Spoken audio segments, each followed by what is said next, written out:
Our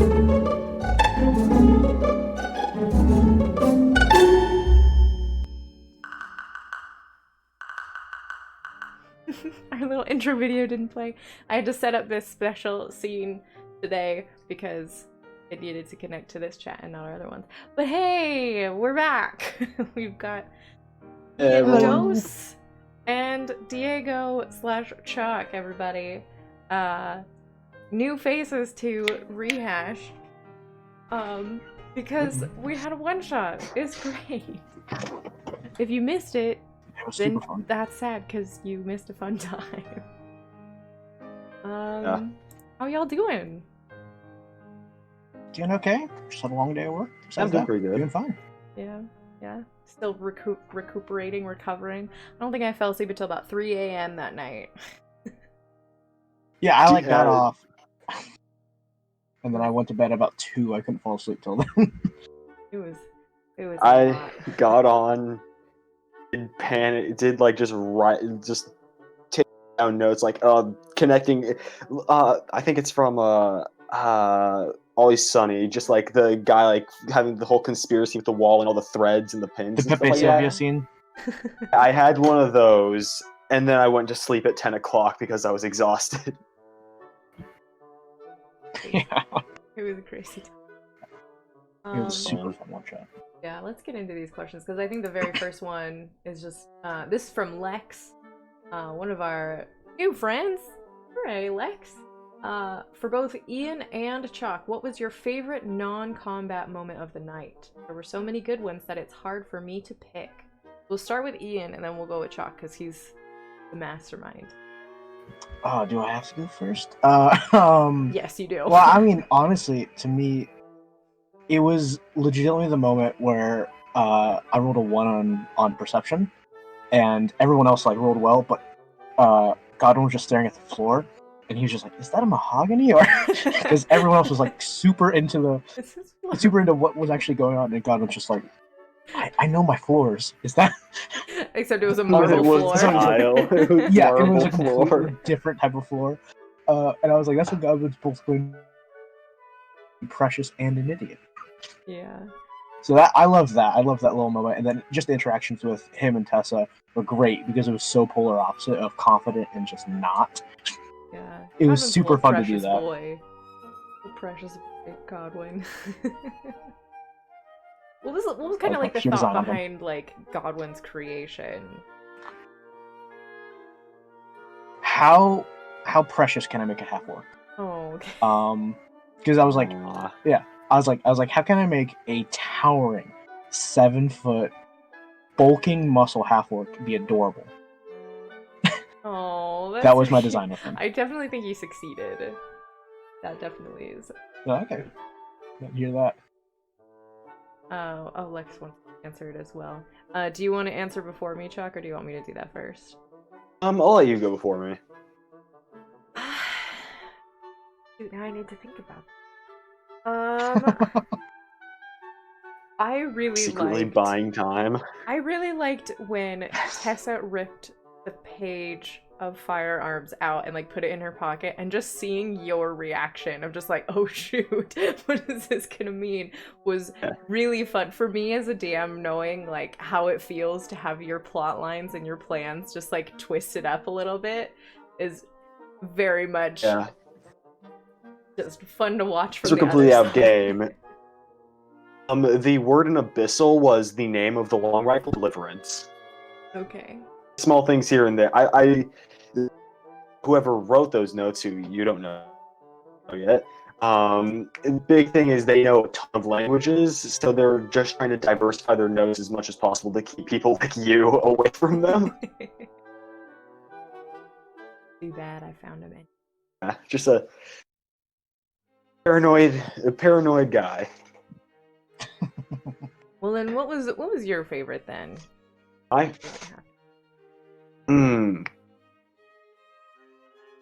Ooh, feel like my immediate thought is just in general all the character interactions.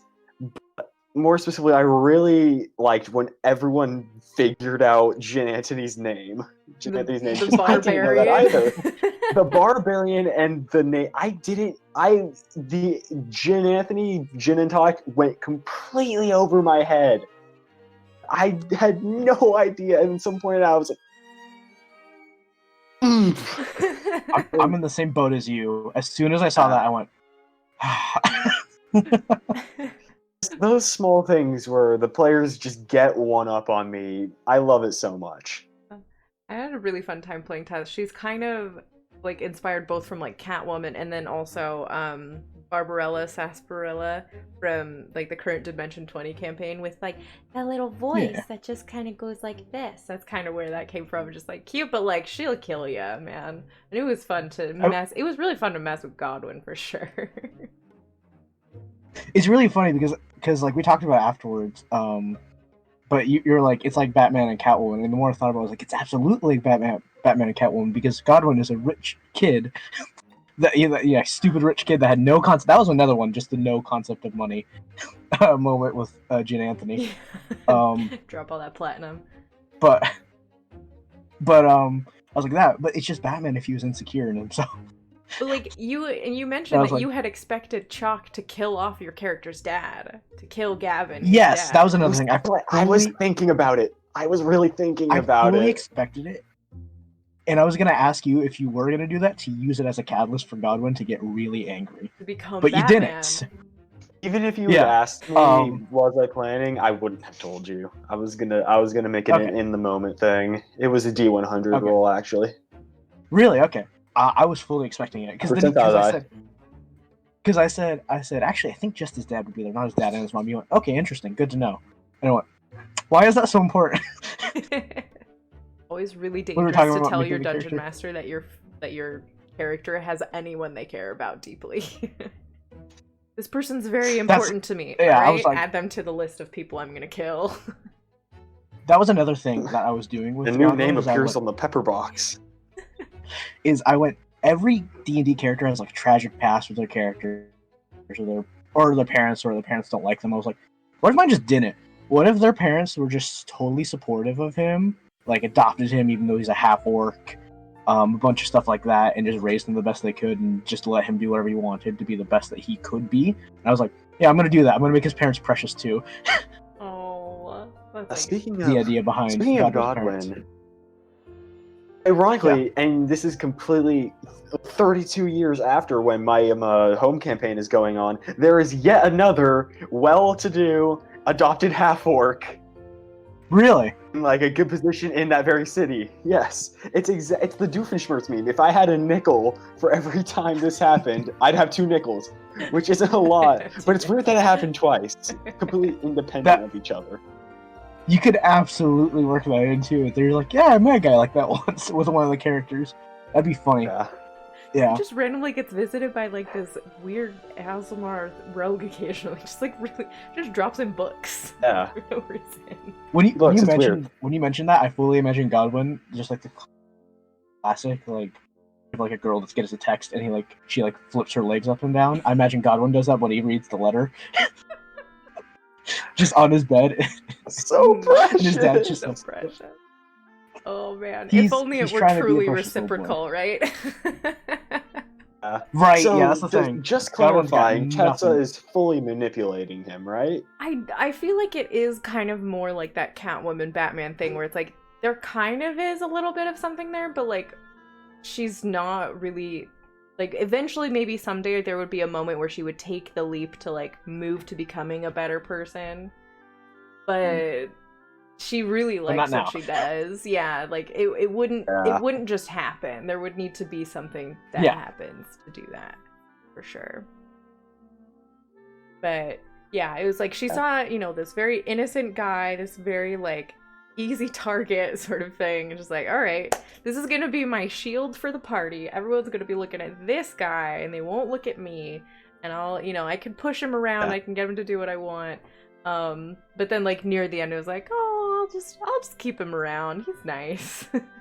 Literally going into it. Another thing I really enjoyed. Oh, sorry. No, go ahead. I guess I'll go. Another thing I really enjoyed was being able to play the blindfold guy. Well, blindfold then glowy eyes. Just to get it out there, his name's Aramis Verfel, the Deathless specifically.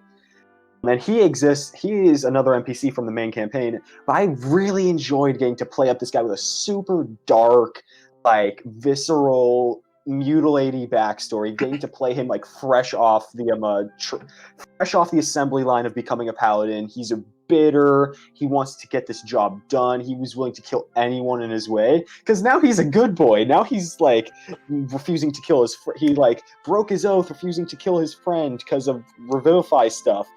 And I really enjoyed getting to play the redemption guy pre-redemption. I really enjoyed getting to go absolutely feral. To let loose. That will kind of go into one of the questions that we have later. Did you have something else that you wanted to say first, though, Ian? What were you gonna say? Well, I was gonna say to mention going off of like what you said with what Tessa did. Going to, I went Godwin, the first person that is nice to him, he's gonna latch onto that person. Oh. I was like whoever in the party is nice to him, he's just gonna immediately latch onto because Godwin doesn't have people be nice to him. Yeah. So. Oh, that's so sad. So that was the idea behind that. Hard. Oh man, I wonder how much like similarity there was at all between like Jin and Charlie too, because there was like. It was almost like a flirtatious, like he's just chasing her around and she's just like, oh, whatever, I'm gonna go do this, you know? Yeah. I fully got that too. Maybe? Like, I don't know. So, Beauty and Nay, I saw you were both in the chat earlier, so like, give your input. But yeah, we'll wait for that. So the next question that I have here for Chalk, as the DM of this thing, as the creator of this, what was the motivation for this one shot? Why did this become the one shot, and where did the story come from? Well, the motivation for the one shot was actually comes specifically from an NPC who is an ally of my players. And his whole backstory is specifically he's the kid you saw in the not kid but the son in the painting, Grajin. He just delving into his backstory, his relationship with his father's disappearance, just completely off the grid. I just kind of want to flesh that out. Where I was like, this like lines up relatively with this horrific event with like buildings collapsing, random people getting murdered on the street in an attempt to kill the king. Why not make this vampire who posing as this merciful lord who actually is a decent guy. He's fought off the hunger of being a vampire for a while, but he's cheating death still. Bring that into the equation. I wanted to just make the most ostentatious, like presentery, like, oh, we're so nice. Look at all this good we're doing. Just have fun with it. I wanted to just have a good time. It was fun. And I think it's interesting because the other one-shots that we've had on the channel, they were in Ozamora, not Caldoria, which is your world. And they're very, like, self-contained. Of course, because of what happens in them, there's, like, far-reaching things. But they were not things where I was just like, this is gonna be major important later. Although I did throw in a couple of things that I don't think anybody noticed. That will be important later, so stick that in your notebooks and study it. But it was very interesting to suddenly be in like a whole different world, because yours is much more high magic than any games that I've ever. It's very high magic. Yeah, even just the fact that there's like firearms and stuff. Is Ozamor none of that, not any of that. Oh, Beauty answered. Charlie is into girls. She just really wanted to screw around. So if Jin had any feels, then they are unrequited. I think there was a moment with Charlie too that Godwin turned to Tessa and went, "Is this flirting?" I don't think anyone heard it, but it was a moment I said when they were doing something. That, yeah, just like, I don't know. Yeah. Yeah. Oh yeah. All right. So we got another Yeah, like question here. definitely, Go ahead. just like definitely having these events. Definitely, the biggest shakeup was you taking the papers, Mm-hmm. because the option was if you didn't take the papers, then the reason Velka got her gun was she stole it from Grajin. But now she got them, which means firearms could very well become vastly more widespread very quickly if she chooses to spread that word, and she can make her own. Bad for my players. Thank you for that. Yeah. Can I become a miniature BBEG in your campaign and come and kill all your players? I'll let you kill the paladin. Yes. Can, Perfect. Can Godwin be her bodyguard character? So if you're willing to, because we play in person with social distancing, because of that, if you're willing to fly down or drive down to California, you can be guest character. I'll just pull up a screen, just pop us in the Yeah. laptop, Yeah, we and could. we'll just We'll throw you on a laptop. That'll be fun if my We players actually are used to okay do that it. with my old campaign because a couple of people lived in, I think, Tennessee, and the rest of us would play in person. We'd just pull up a laptop Okay. for 'em. Yeah. Or I'll That's just, pretty cool. your characters are pretty distinct. I feel I could reasonably play them out. This comes to worse. Yeah. I love to kill people. I don't get to do that very much. Yep. Godwin was trying his absolute hardest not to kill people, but I feel like if his parents were murdered for any sort of reason, he might lose that. Happened. If some, like, kind of evil rogue decided maybe I could break this guy and arranged an assassination on his adoptive parent, would he could still do it, love and her? especially And Miara So, and if he found out. Tessa would have I feel like at the Oh no, we lost it for a second. Oh no. No. Wait, did you lose me or We Ian? lost you, You. Chuck, yeah. Uh, You're talking I about feel like Miara.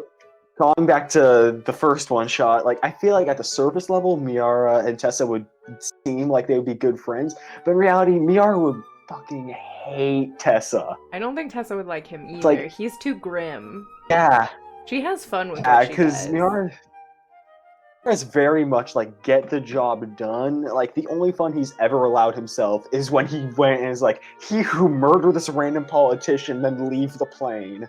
That's the only fun he ever allowed himself. I know His Tessa's epilogue. is all It's about very 'cause, you know, businesslike. that she'll break into people's houses, but she really loves going to those events and just slipping, people's jewelry off them, just wow, I just love this place you have, and just messing with people and having that. She is not. The thing you She's a charisma rogue. She's got good dex, but she's also got really good charisma, and then everything else is not great. The thing you stole off of the big Goliath Throm, by the way, that was a ring of spell storing. Had a fireball in it. Not really much that I could do besides just use that one fireball. You'd have to attune to it as I had the well. light cantrip because I was in Azamar. That was it. Right, so we have one final question, because all three of us are dungeon masters. All three of us. Yeah. I just wanted to know, what is the craziest moment that you have ever had while you were running a game? A little bit of that. That is oh man, that's something to think about. So, I think I got two, one on my end and one that blew my players' minds that I did, one that blew my mind that my players did. I was gonna say, so one, I started doing something, and because I play a lot of different modules with my IRL friends when we played, and so we played everything from D&D to Pathfinder to Cyberpunk, and Star Wars, the Star Wars role-playing game, which is super fun. Yeah. But so one thing that happened is there was a big bad evil guy that we had in one campaign, and his bodyguard that he summoned from another plane. And so I went, well, someone from another dimension, right? I was like, it could show up in something else. So I had it show up in Cyberpunk, and then I had it show up in Star Wars, and it was the same type of enemy.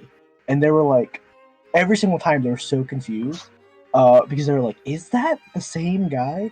And I loved, his name was Alok, So it was so much to say, like, because they'd be going somewhere, and then a giant portal would open up and then drop down, and there's a lock, and they're like, "Oh no!"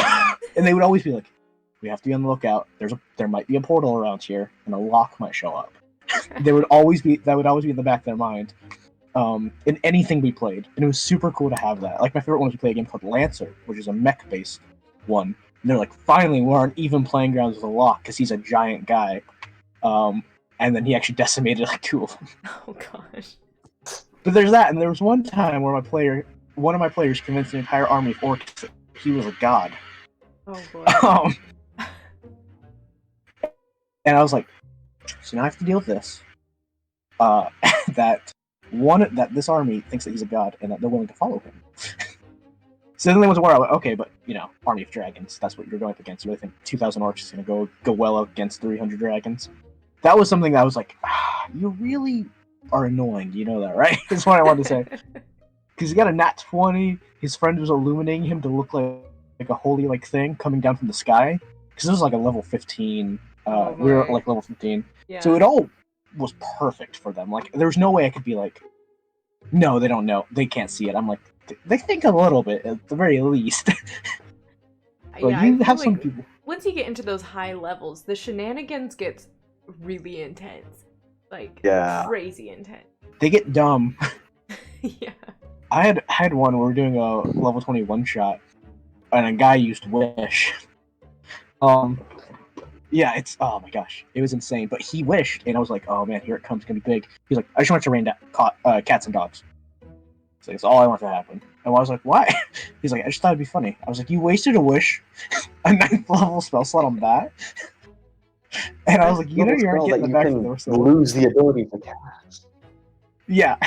It was a one shot, to be fair, but I was like, are you kidding me? You could use it for anything else. He's like, yeah, just later today, I just want it to rain. I'm getting pressured in the chat right now. I'm getting tagged, and everyone's yelling at me to level up the characters in performance check. Y'all, you just leveled up. You had 1.5 sessions at level 5. Chill your beans. Come on. You gotta work. Yeah, level 5 is where it starts to get fun. Yeah, I mean it's been level 5. Yeah. It's been a while. Do you have your stories, Chuck? Yeah, I have. Okay, go ahead. I can't pick one, so I'm going with relatively short stories. First is my favorite thing my players have ever done. It was the final boss of the arc we just finished up.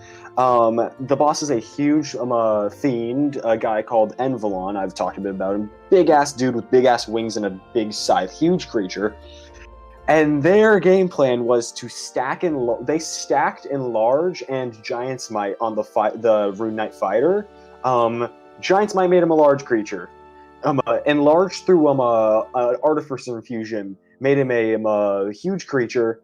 Then this Artificer casting Enlarge made him a gargantuan creature, and essentially the boss fight was a kaiju battle. Oh my god!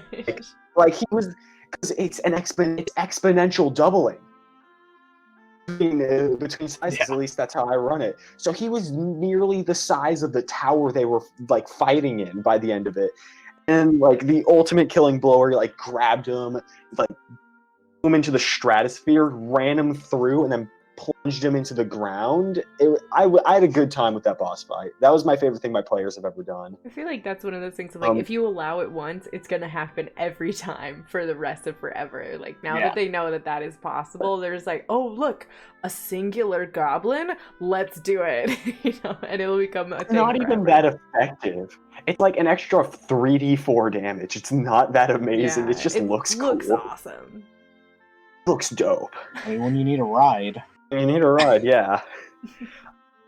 My favorite thing I'd ever done, yet again in the same arc, the Artificer had just gotten killed, and the Revivify had failed, so they had to do Raise Dead, which is a full ritual.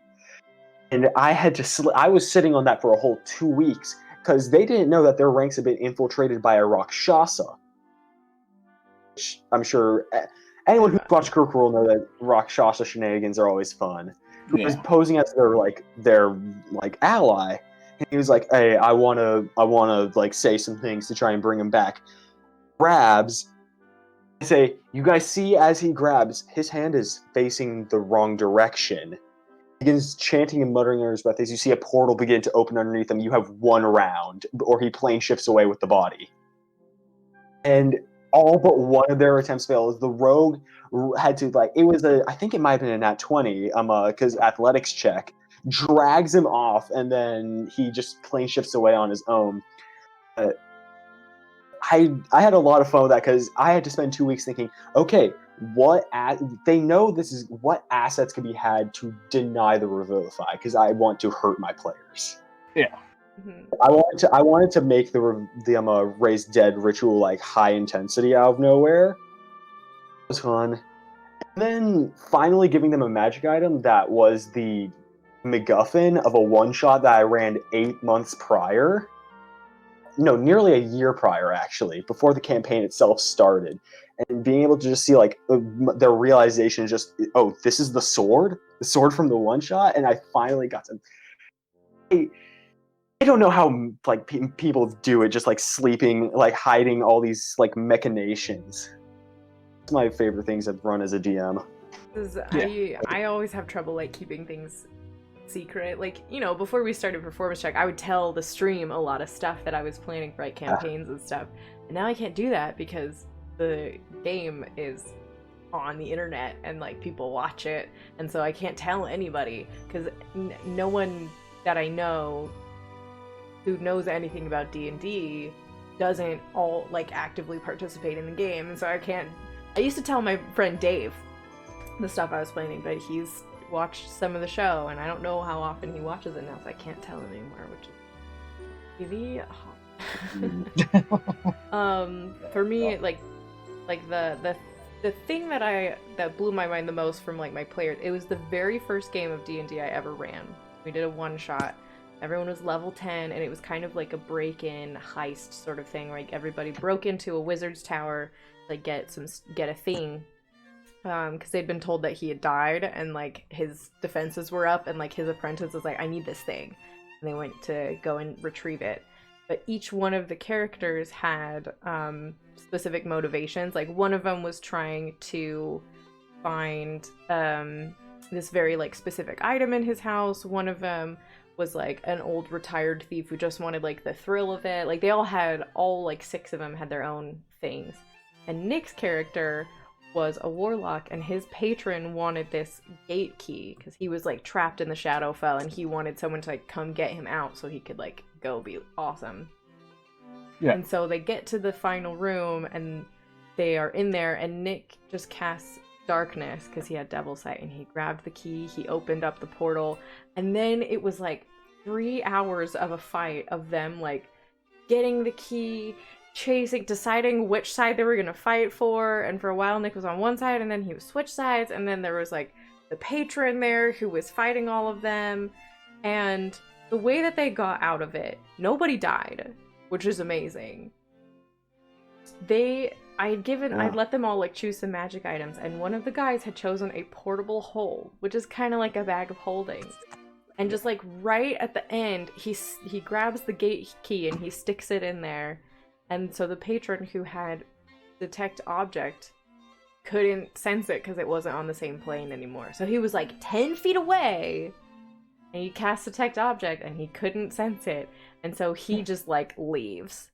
He's all right, I'm gonna go, because a couple of people had escaped, jumped out the side of the tower, fell 80 feet or something, and ran away. And he started chasing them, and they all just scattered to the wind, and he never found any of them. They all lived. And it was one of those things where I was so ready to just kill a bunch of people, and then everyone survived.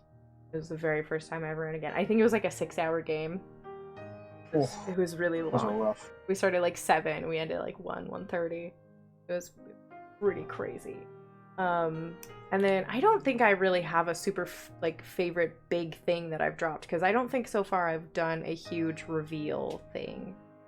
I have a really fun time having Thorak and Torm have their very first conversation about what Torm wanted him to do. Ian, how caught up are you on the game? I'm episode 3. Okay. So but don't worry about it. Okay. Catching up pretty well. Because that was a great moment of Thorak was this very he was like a vengeance paladin. He was doing all these cool things to like be a good guy and like reestablish justice. And then it's like, oh, you want me to like murder a ton of people? Awesome. Great. And that was a very fun moment for me. Plus, Torm's just a psycho. It was very fun to roleplay him. We'll see if I can get some good reveals come in fairly soon.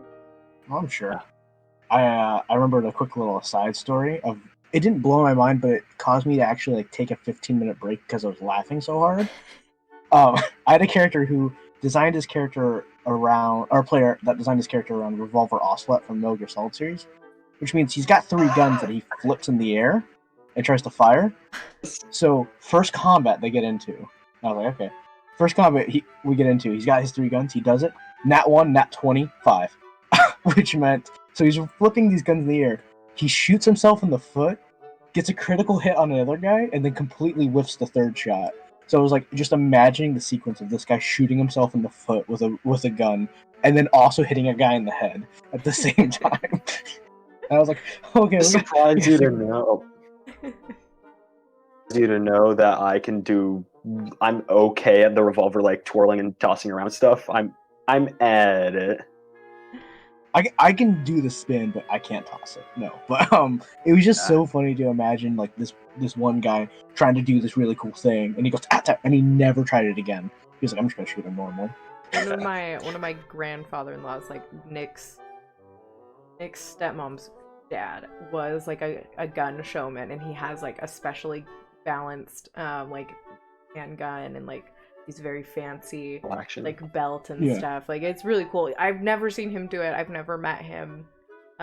He's very, very old and can't do it anymore, but like I think we've seen videos actually of him just spinning the thing, and it's crazy. Yeah. I do see a question in the chat from Lex. New question for you guys. Do you guys have any tips for someone who is considering DMing at some point in the future? Like what makes a good DM? Just have fun. Don't be too stressed about necessarily giving the best time. Just know that you're gonna have fun. If you're having fun, they're gonna have fun. Mm-hmm. Yeah, the best I can say is you can only get so good through free. You just need to get out there and start DMing. Like as long as people are having a good time and they want to come back, you're gonna get better as you have experience. I think for me, there's like a difference between technical skill and DMing skill to some, like there's different aspects to DM, and I think a really important thing for a DM for me is really truly caring about your players and like what they want, you know? Like you are not, like you are in charge, but you're not king. You should, it should be definitely give and take. Like when your people are planning characters, it should be very like back and forth trying to figure it out. You should really root for them, and like even though it's kind of sad to like have your bad guys get ruined and foiled way too early, like your players should be the people you care about more than yourself, and it's that makes it a lot smoother. You don't get quite so many like fights and stuff. Yeah. I also feel like another speaking of like villains seeing your bad guys get destroyed and embarrassed, Velka's introduction mythoclast her gun, her like super powerful mega pepper box can cast disintegrate, double natural 2s, jammed then broke. Oh god. That's so this like super intimidating like Percival the Rollo type like Dr. Anna Ripley kind of stuff introductions, like ha ha ha, look at me, I'm all high and mighty, click, chink.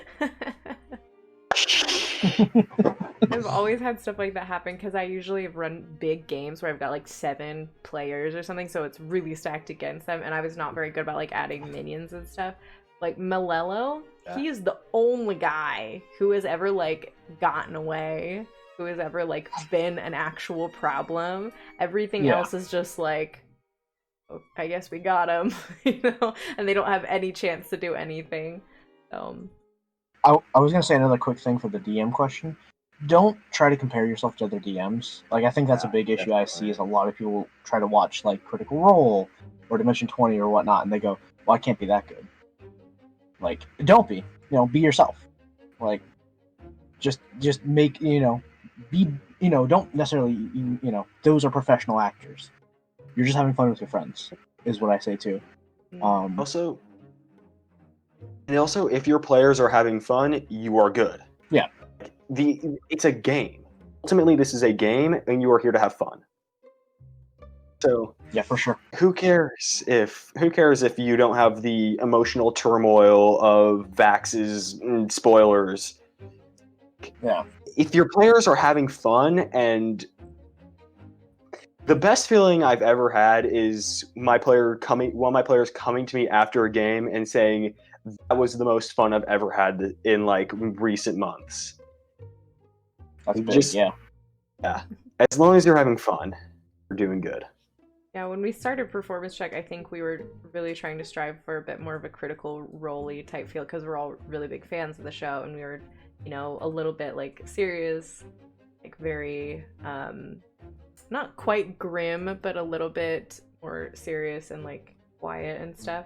And at this point, I feel like we've strayed off into like this wonderful like Alice in Wonderland sort of world where like there's just ridiculous stuff going on, but then like all in a second we can get very serious and very like emotionally connected to everything, which is just great.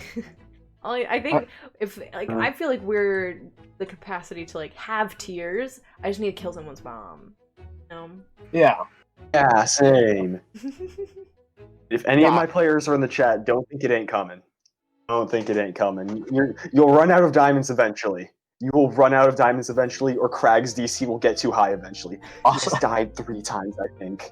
I think the Paladin has died 3 times at this point. To the point where I was gonna say. Go ahead.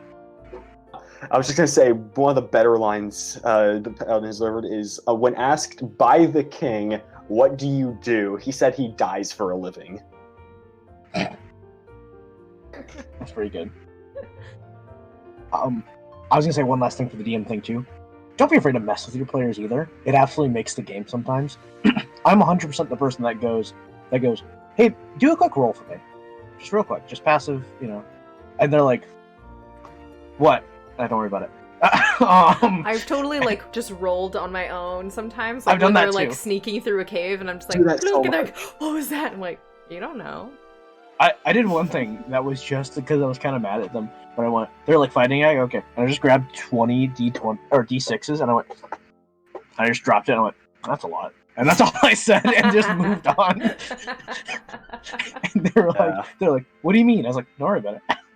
And they were so terrified when I was grabbing the dice and dropping it, and they're like, what on earth do we just start a fight with?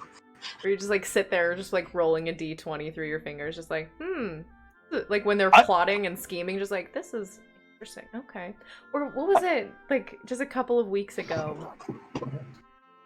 The party they had, because they have these 2 NPCs with them, and they were like standing there talking, and they mentioned the fact, spoilers in case this hasn't come up, I think it has at this point, that Elias is a weretiger. And I was like, did you actually say that? And they're like, yeah. I'm like, all right. And then I rolled a couple of like insight checks for the 2 NPCs while they were there, and I was just like, all right. Okay. One of my favorite things to say is "you'll find out." Whenever my players are like asking like why I'm smiling or why I'm rolling, just you'll find out. I just go, you'll see, y'all see. It'll come up. There was one similar to the like threatening. I once just slowly raised a D20 as they were talking. I was like, what? Over the DM screen, as they were like, because they were being mean, they were like, oh, we're gonna take you down, DM. I was like, what'd you say? Huh? I'll do it. Well, I think we've gone over time like 15 minutes or so because we're just having fun chatting. But we'll get back. Y'all can hop in the chat and we'll just have a fun time. The rest of tonight, I'm gonna be painting and finishing up this beautiful baby. This is the owlbear. This is gonna be the giveaway on Monday. So we're gonna finish this beautiful baby up, and then if you come back to watch Performance Check on Monday during the break, you could maybe win this. we don't usually have a lot of entrants, so the chances are pretty high. You just have to be a follower of the channel, and then there's like a keyword that you enter in during break. But that's what we're gonna do. So thank you, Ian. Thank you, Chuck. Thanks for coming on tonight. Thanks for playing on Monday. It was a great. Yeah, of course. Blast to Super run. fun. Right then.